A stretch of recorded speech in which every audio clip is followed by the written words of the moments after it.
nga nagapuyo kang nagapabuhi kang matalunsay kaima kong anabana nga si Felipe sa malinong kang matawhay nga baybayon kang gimbal.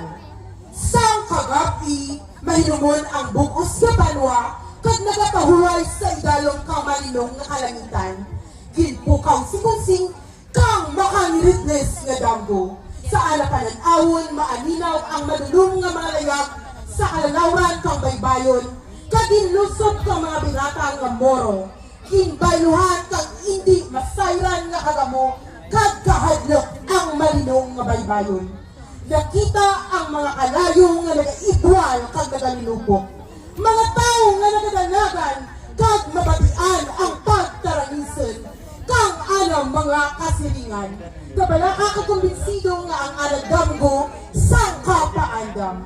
Dali-dali nga nanugid si Kunsing sa anang mga kasilingan na hanungod sa anadamgo.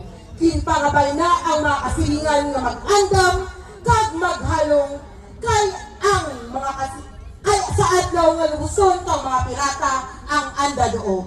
Imbis nga makabatsyag kang pagkabalaka ginhimo kag may pagyaguta. Ginbaliwala kang mga taga-baryo ang ana ginhambal, ginsugit kag gitawag tanang nga buang kag padayon sanda sa naandan nga pagpangabuhi.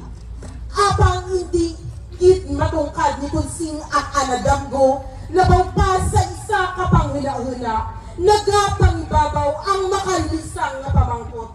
Danggulang baladya o kung sang kapaandam, nga ginbalwala ang mga tao.